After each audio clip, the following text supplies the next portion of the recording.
Have you ever tried to help your friend with something, but ended up making the situation far, far worse than it already was? Well, what if I told you that me trying to help my friends recover a stolen vape ended up getting us all almost arrested during school hours?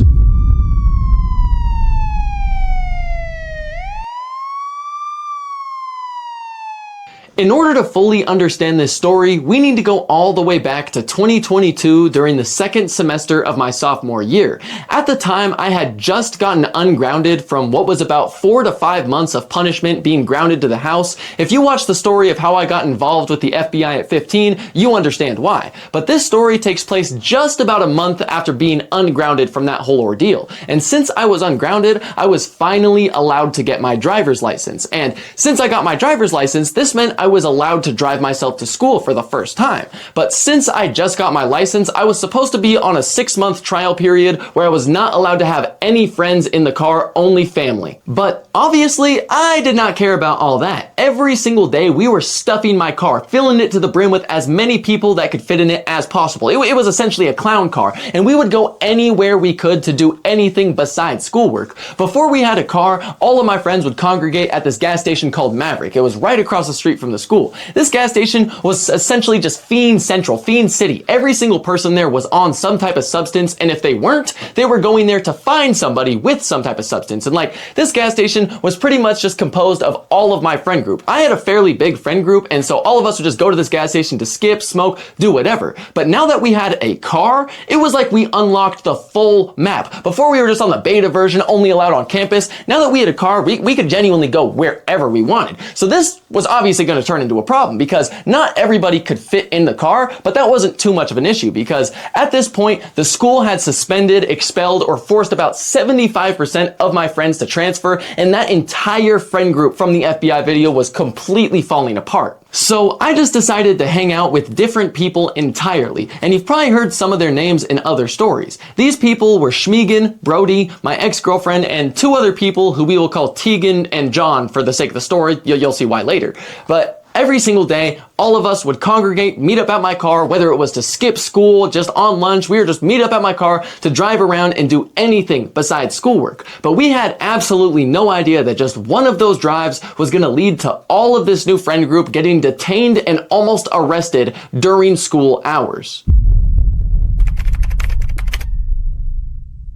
It all started out as a completely normal day. I woke up, drove myself to school, met up with some of my friends in the bathroom, got extremely baked, and then went to class. As the day went on, eventually lunch hit. So I met up with all my new friends and we went over to my car, started driving around, smoking, chiefing, talking, just having a fun time on lunch until eventually lunch was just about over, so we decided to head back to school. Once we got to school, Schmegan's vape was missing, and I was not messing with this because the last thing I wanted was a stray vape in the car that my parents go into sometimes. I was not about to get caught because you lost your vape. So I tell everyone to get out of the car, start searching for it. Everyone starts ripping apart my car. We are looking for this vape. We spent about 10 to 15 minutes looking for this thing, and it was nowhere to be found. So we were already extremely late to class, so we just decided to cut our losses and head inside. As we were walking inside, Schmegan was extremely annoyed. And I mean, for good reason, because his vape just randomly disappeared and nobody could find it. So I told him that I imagine if the vape is loose in the car, it will appear at some point when I'm driving around, because anytime I lose my vape, I slam on my brakes and it just comes flying to the front. So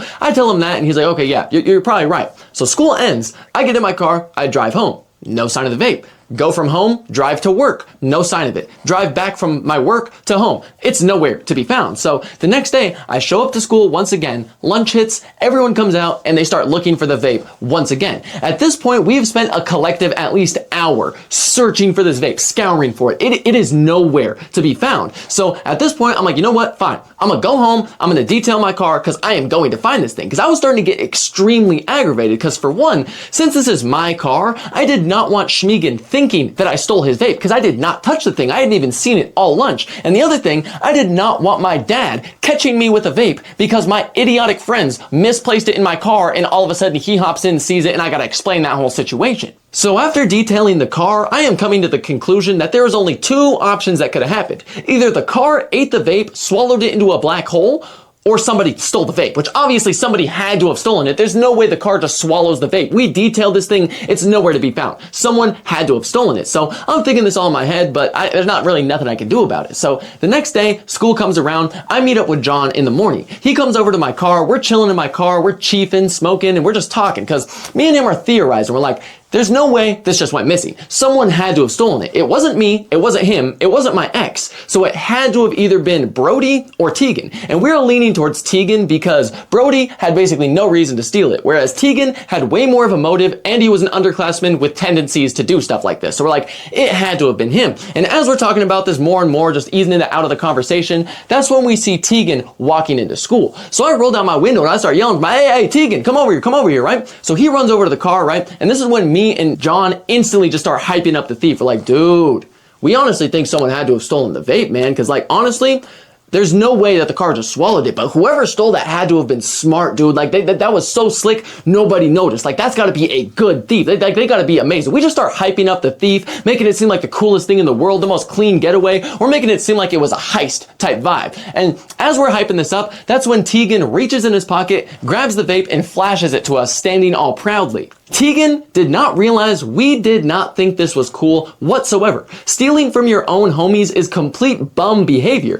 The only reason we were hyping it up is because we knew if we made it seem to be cool and he actually stole it, he would want to take credit for it to seem cool to the upperclassmen. So once we found out that he did steal the vape and had it on him today, we just kept hyping it up to him until eventually he walked into school. So now I roll up my window, look over at John, and we start plotting because not only did he steal the vape, but he has it on him today. And you can't just cross over your homies and expect everything to be fine. We were obviously going to tell Schmiegen, so we come to the conclusion that we should talk to Schmiegen and Brody and get a game plan going on. So after we meet up with them inside the school, we all decide that we should just make sure he comes to lunch. Invite him to lunch just like usual, but we are gonna get a get back. So once lunch hit, all of us met up by the front doors of the school and walked out towards my car. Once we got in my car, I was obviously the one driving, my ex was in the passenger seat, and Brody, Schmiegen, John, and Tegan were all crammed into the back seat, even though it could only fit 4 people. And the second that the doors locked and I pulled out of the parking space, John cocks back and punches Deegan in the diaphragm as hard as he can, making him cough and everything, and then instantly Schmiegen and Brody start pressing him, slapping him around, asking where's the vape, why'd you steal it, all types of stuff. And like,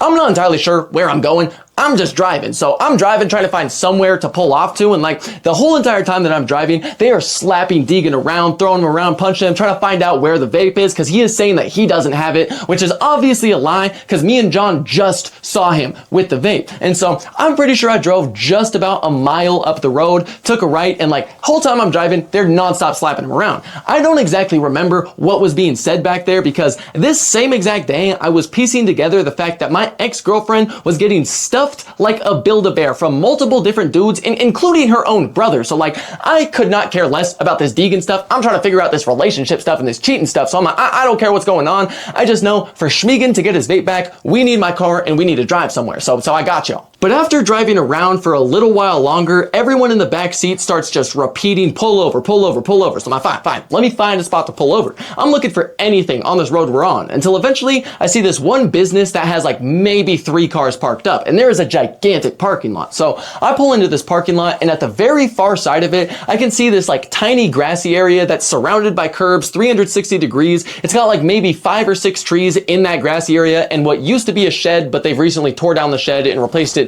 with a business like 10 feet behind it. But I drive over and park up next to this grassy area and I have no idea what this business is. Whatever it is, it's got to be closing down soon because the business is dirty. There are no lights on. It looks abandoned and there's like 3 cars there. So I'm like, I don't know what this place is, but it's perfect for what we need to do. So once I park up, this is when John, Schmiegen, and Brody all pop out the car and rip Tegan from the back seat. They throw him onto the grassy area. They're pressing him, slapping him around, asking all types of questions. And like the area that we are at is pretty secluded from vision of the business. Since there's so many trees in a shed, you can't really see what's going on there, but if you really looked, you could probably see. And while Schmiegen, Brody, and John are all pressing Tegan, I'm just staying in the car. Because as I mentioned, I was piecing together that stuff about my ex, so we are in the middle of a gigantic argument. And I mean, a little word of advice, never ever date a chick who is bipolar and addicted to coke. It is just a recipe for disaster, but that's besides the point. That is a story for another time. But after sitting in the car with my ex just arguing, I just got pissed because I could tell she was lying. So I'm like, you know what? I'm done with this. I rolled down my window to look at what's going on with Tegan and everyone out there.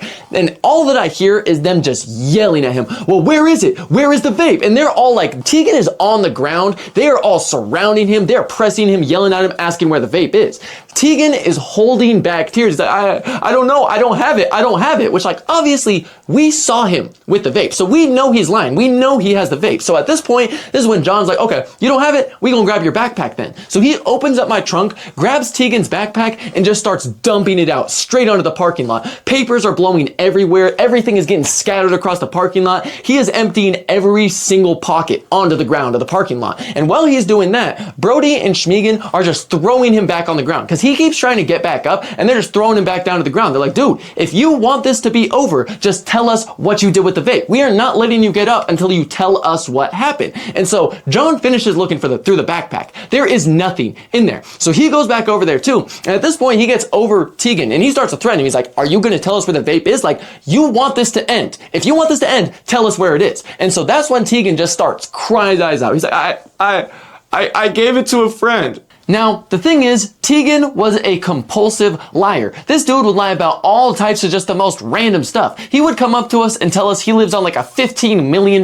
property in this big old mansion, telling us that his older brother has a helicopter that's worth like $1 to $2 million. And like, none of us believed any of that. So we'd ask him for photographic evidence, and all of a sudden, he would get grounded from his phone, even though he was just hiding it in his backpack, saying he was grounded. So none of us believed a word out of his mouth. So once he said that he gave the vape to a friend, that's when John, Schmiegen, and Brody all just surround over him to try and like force the truth out of him, being like, dude, we know you are lying. They're all standing over him. He's on the ground and like Tegan is cut up. He's bleeding. He's bruised up. He's crying. Like this dude is all types of banged up, just laying on the ground. And like at this point, I'm chilling in the car, just watching all this go down. And I'm kind of starting to laugh because I'm like, there's no way you're doubling down this hard on the lie. So at this point, I pop my Polaroid camera out and I just take a picture of it because I'm like, there's no way I want to forget this, but I don't want to have this picture on my phone because I know that my dad's going to search my phone. So I pop out my Polaroid camera, take a picture of what's going on. And at this point, I'm thinking about jumping out to go and see what's going on because he is still lying about the vape. So after I took the Polaroid, I put my camera in the back seat and I started getting ready to get out of the car because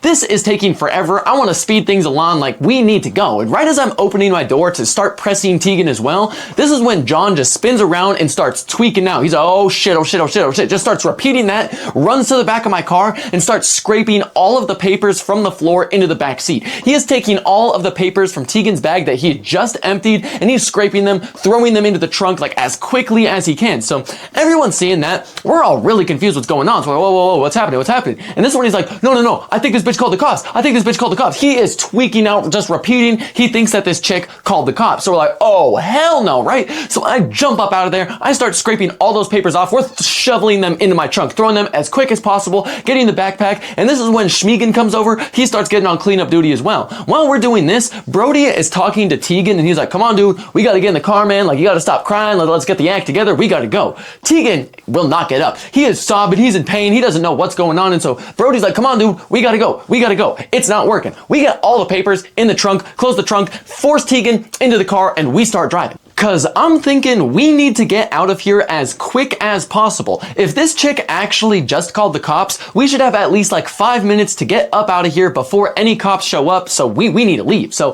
I'm in the driver's seat. I am trying to get out of this parking lot as quick as possible. I'm trying to get to school, get us out of trouble, make sure that the cop does not see us. And while I'm trying to drive out this parking lot, everyone is in the back seat trying to like make Tegan stop crying. This dude's sobbing his eyes out like, come on, dude, like everything's okay. We're just gonna go back to school. Stop crying. Like everything's fine. We're done. Like everyone's trying their hardest to calm him down. I am mad stressed because I'm like, oh good God, this is the worst scenario. You're telling me that the cops are coming. Like I am tweaking out. Eventually though, I get to the exit of the parking lot and I put on my turn signal to go and turn out. This is when we see a cop coming down, getting in the middle of the road with his turn signal on, trying to turn into the business. So I see that and I'm like, oh, we're cooked. But I'm like, you know what? Hopefully he's gonna pull into the business and look for us. Like, he doesn't know that we know he's coming, so hopefully he just goes in there, starts trying to look for us. So I bust a right and I floor the gas of this car. But like, I had a 2003 RAV4. This thing had like 300,000 miles. It was a terrible car. This thing was huffing, puffing, banging around, sounded like it was gonna break down before we even got up to like 20 miles an hour.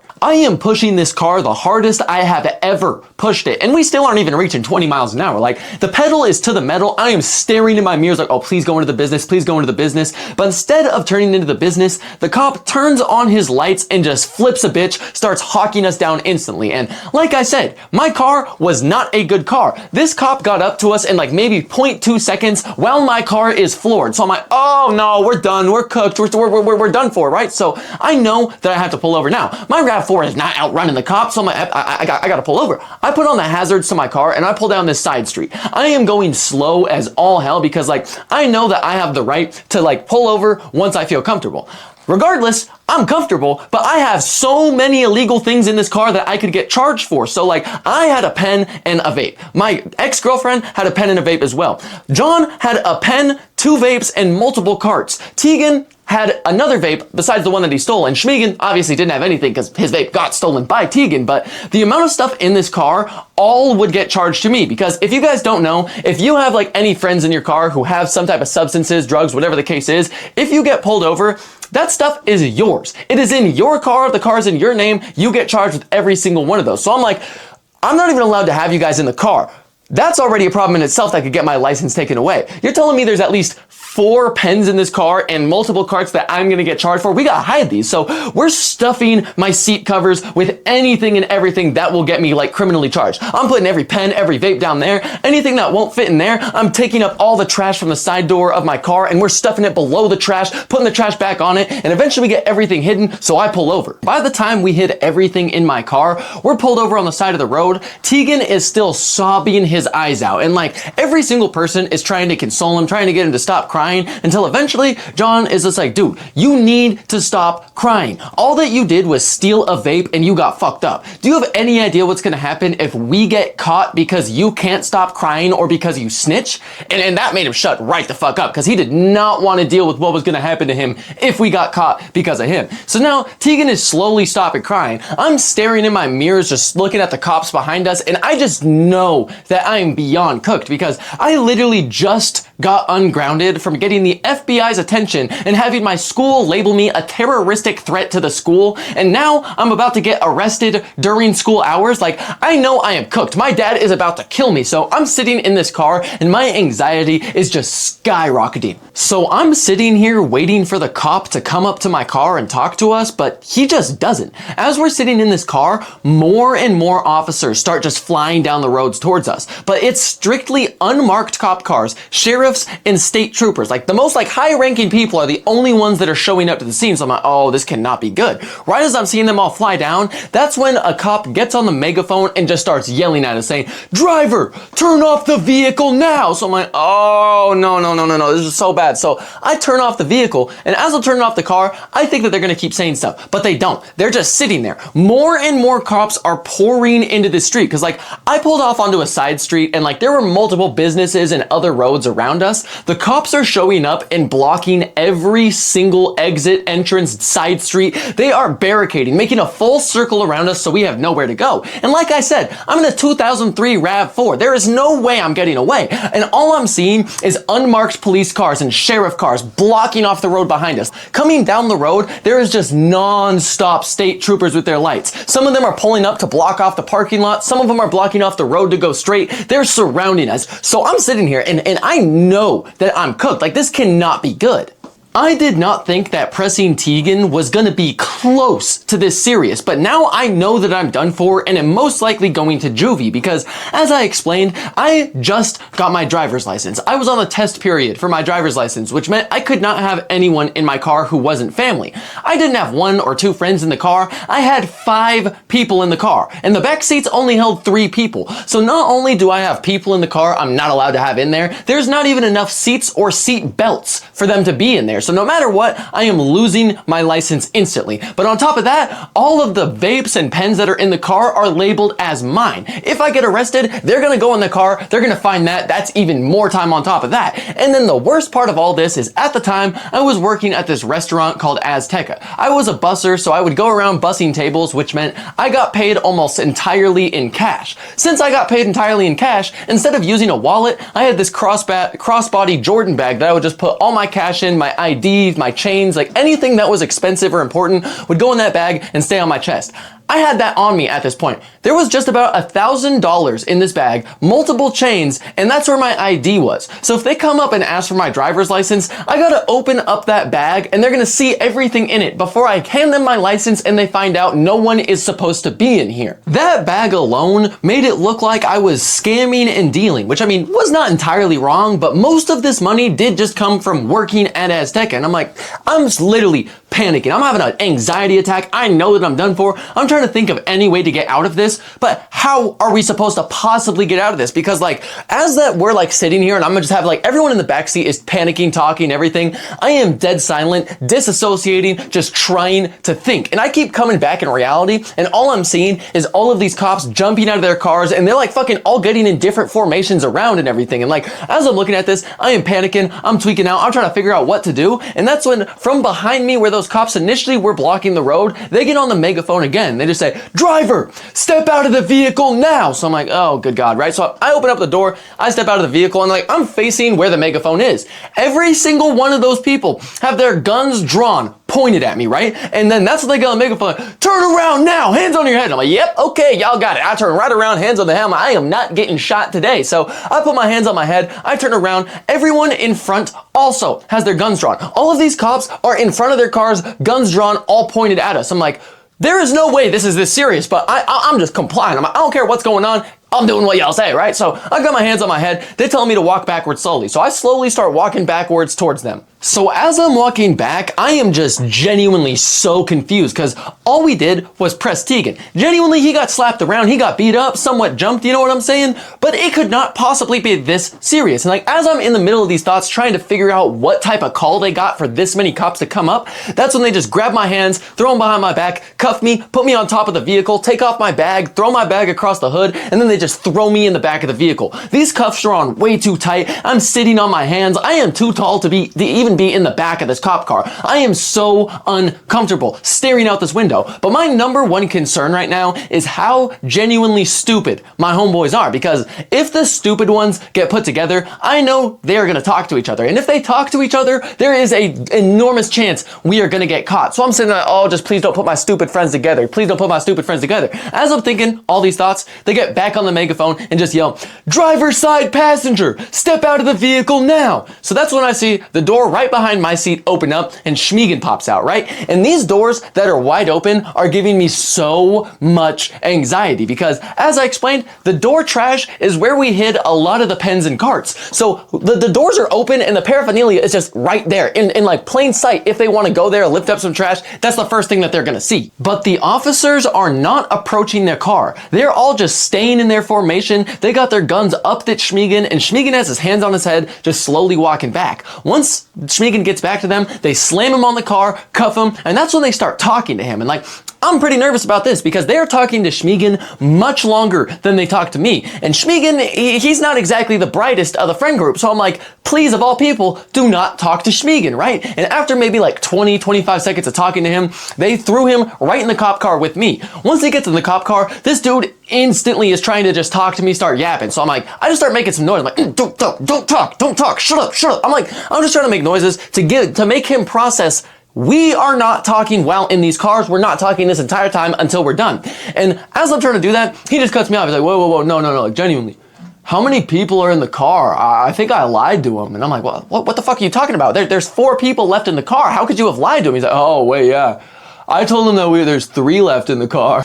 And so I'm just staring at him. I'm like, wow, this is the intelligence we're dealing with. We were genuinely done for. But I was just happy that Schmiegen was in my car so that way I could make sure he didn't talk or do anything stupid. But that's when they get back on the megaphone and just yell, "Top right passenger, step out of the vehicle." So this is when my lion conniving whore of an ex-girlfriend steps out the car and starts walking backwards, right? So the cops cuff her, and they don't even put her in a cop car. They just sit her on the curb of like the sidewalk, not in a cop car, just on the street with cuffs on behind her back, right? And as I'm looking at where they're putting her, that's when I see an ambulance and a fire truck are pulling up to the front parking lot of the business we were just at. So now I'm like, okay, what is going on? How slow of a day do y'all gotta be having for the entire unit to be coming out over this? Like, all the cops was already ridiculous. You're calling up the firefighters and first responders now? Like, what do we got going on? So I'm staring at that. And this is when they get back on the megaphone and start yelling, "Back right passenger, step out of the vehicle." So the door opens up, and this is when I see John step out. He puts his hands on his head, starts walking backwards. They cuff him, put him up, and that's when they start talking to him again before putting him inside a cop car. Every single person that they're like pulling out, they're briefly talking to, which is, I'm assuming they're talking about how many people are left in the car. I'm the only one they did not say anything to. They just slammed me on the car, cuffed me, and threw me into the back. After John stepped out and got cuffed, then came Tegan. And once Tegan stepped out with his hands behind his head and started walking backwards, they cuffed him and they threw him in the back of the car with John. So at this point, I'm thinking this is the best case scenario. I'm with Schmegan, John is with Tegan. Both of the people who are the most likely to talk and say something they're not supposed to got paired with the people who actually know what to do and know not to speak. So I'm like, this is great. And as I'm like thinking all this, they call the final person, which is Brody. They have Brody step out of the car, he walks backwards, they cuff him and they throw him in a van alone. Now, nobody is in my car.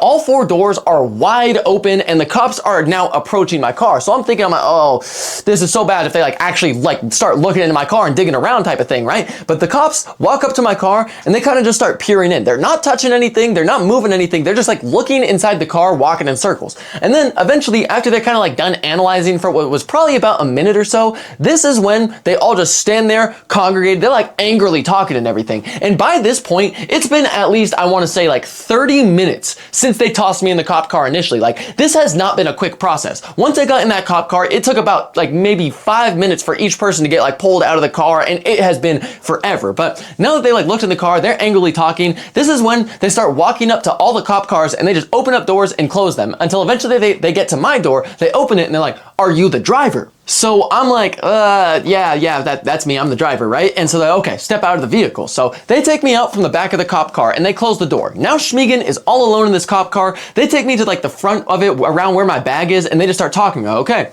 explain to us what happened, right? And at this point, I have had some time to think. Like, I'd been in that cop car forever and all I was trying to think of was the best excuse I could possibly come up with. So once they asked me what happened, I instantly just started rambling. I'm like, I honestly really don't know. We were just on lunch and then we went to do this. We were just playing around and then all of a sudden we had guns. The cops are pointing at us. Whoa. Come on, son, take a deep breath, chill out, just explain. Come on, take a deep breath. So I said to him, okay, I'm sorry.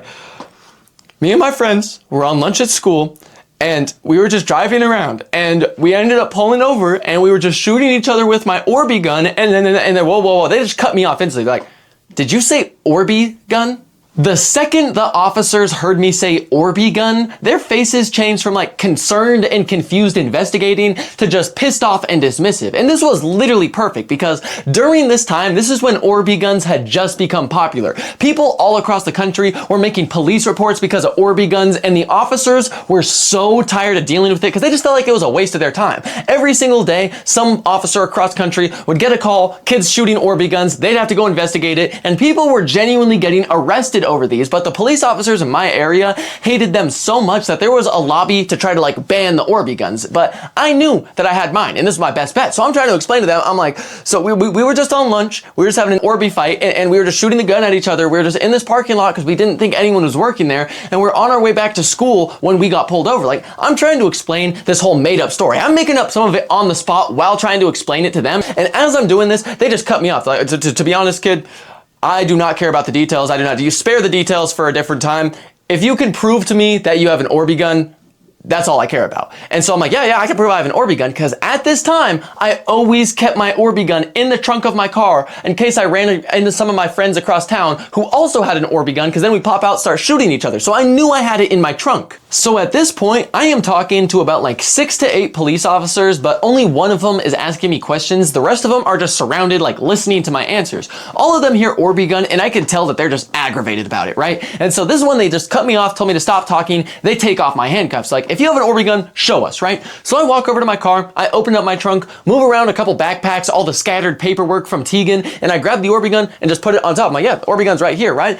The second that I did that, like about a third of the officers that were walked over to the car with me, put their hands on top of their head, turned around, walked to their cars, and left. All the other ones were just letting out sighs, telling the other people. And this is when the main guy just looks at me and is like, well, thank you guys so much for wasting my squad's time. Like, he's saying it pissed off at me. So I'm like, well, what do you mean waste your time? Like, what are you talking about, right? This is when he starts to tell me, well, we got a call from that building over there saying that there were kids playing with guns about to shoot somebody. And I could not believe my ears when he told me this, because this meant that the lady who called the cops on us was lying out of her ass. But her lie is what saved us, because had she called the cops and genuinely just told the truth, saying that a kid was getting beat up, we would have gotten arrested. But she tried to escalate the situation, saying that we had guns, saying all types of stuff. Her trying to escalate it is what saved us. So at this point, I'm sitting there in disbelief, because I'm like, there is no way that this lady's lie is actually what's saving us right now. So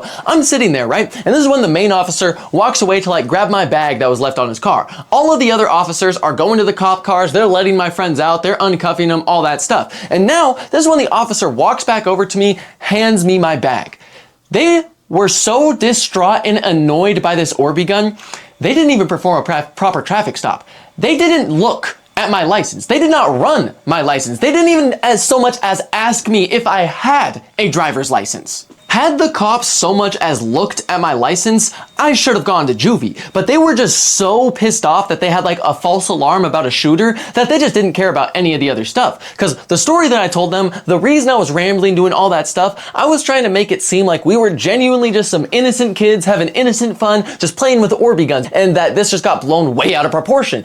They believed every single bit of that, to the point where they didn't even ask my friends if they had the same story. They were so annoyed about the Orby gun that they just disregarded everything. They told my friends to go back into my car. And when I heard that, I'm like, whoa, what do you mean? They literally said that the car was like a clown car with how many people were in it. There weren't enough seats, there weren't enough seat belts, there was not enough safety features for any of them to be in that car. But they had all of them go back to that car, and they told me to wait up. So at this point, I'm thinking, are they really just gonna let me drive them back to school? Like, is that what's going on right now? So I sit out, all my friends get back in the car, and I'm just chilling, waiting to talk to him. This is when the officer comes up to me, and he's like, look, I understand that these Orby guns are fun for you kids, but it's a headache for us. These are still weapons. This is still something that you should not have at school. I understand you were just trying to play with your friends, you were just trying to have some fun, but we cannot be doing this. You cannot bring a weapon to school. This does not really affect me. It doesn't really matter. I think these guns are stupid. I wish they were banned. I don't want anything to do with them. Law enforcement should not have to waste their time on these Orby guns. Regardless, you're still gonna have to talk to Mr. Peterson when you get to school.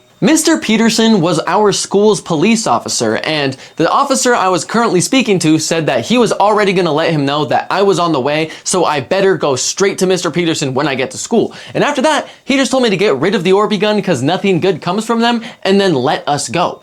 And I'm in utter shock. So I'm like, what do you mean? You're letting us go? You're letting me drive them back to school? There's not enough seatbelts. You didn't look at my license. This should not be happening, right? So I walk back up, get in my car, and I start driving. Every single person in this car is in complete and utter shock because we aren't going to juvie, we aren't getting arrested, we aren't getting fined, and bare minimum, my license isn't getting suspended. Nothing at all is happening to us. So the first minute of this car ride, no one's even speaking. We're all just in pure and utter shock, especially when we get further up this road and see that the state troopers headquarters was on the road that we decided to try and run away on. That's why so many police officers, let alone so many high-ranking police officers, all showed up to the scene. It was less than 1 minute away from their headquarters, and they got a call about a shooting. And it also turns out that the building we stopped at to press Tegan was a government-owned building. We had no idea, but we stopped at the Department of Transportation, and the phone call that the state trooper and sheriff's office got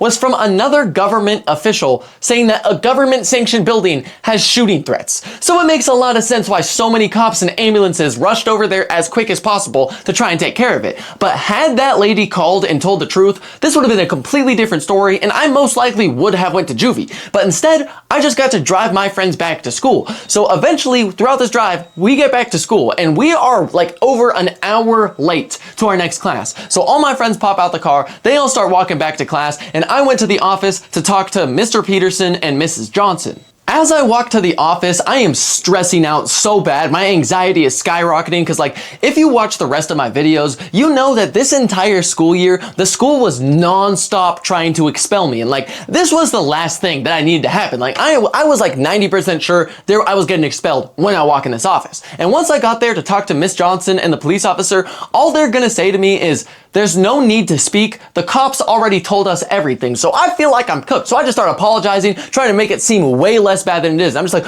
"I'm so sorry. I didn't know I had the Orby gun in my car. I would never bring that to school. We found it when we were off of school grounds. We started messing around with it. It was just all stupid. I'm so sorry," right? And this is when they look at me and they say, "Well, honestly, Owen, they gave us a good story. All that the cops told us was that you were very honest with them and you're just caught up in the wrong place at the wrong time. If there had been any other outcome, anything short of this, you would be expelled." They're trying to make it very clear to me because if you watch my FBI video, you know that I was on this level 3 AA protection protocol. Anything I did was supposed to get me expelled. Thankfully, this is a month and a half after I got off of that protection protocol.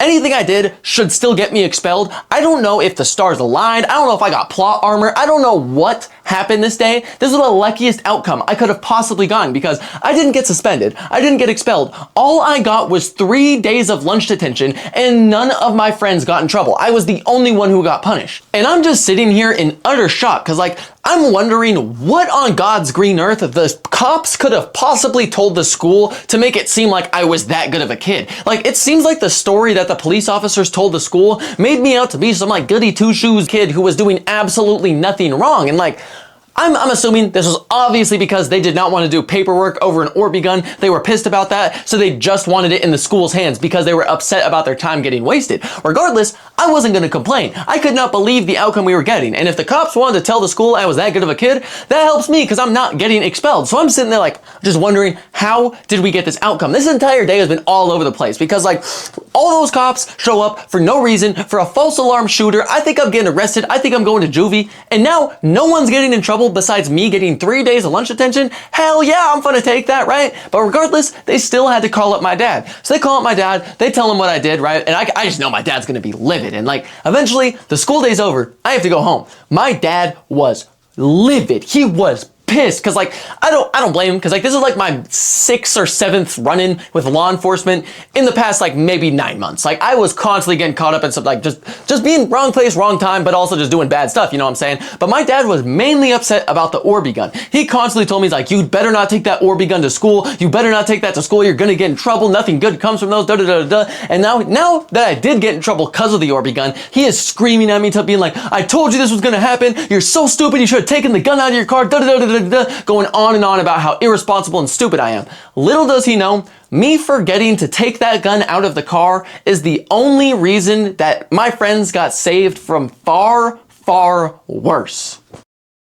Thank you all so much for watching to the end of the video. I feel like this story is a perfect example of if you play stupid games, you're gonna win stupid prizes. Doesn't matter if it's stealing, trying to get a get back, whatever it is, it's best to just avoid those situations altogether because they never end well. But I hope you all enjoyed the story. The next video I'll be dropping is the story of the first time I took acid, and that video should be funny as all hell. That'll be dropping later this month as well, so I got a lot more content coming. Come 2026, we will also be opening a second channel for gaming content, car content, cooking content, whatever content y'all want to see, we will be pumping y'all full. So appreciate y'all supporting any of my stuff, whether it's on TikTok, YouTube, live streams, whatever it is. I truly appreciate each and every one of y'all. And next video will be dropping very soon. But thank y'all for giving my channel a chance, and I'll see y'all in the next video.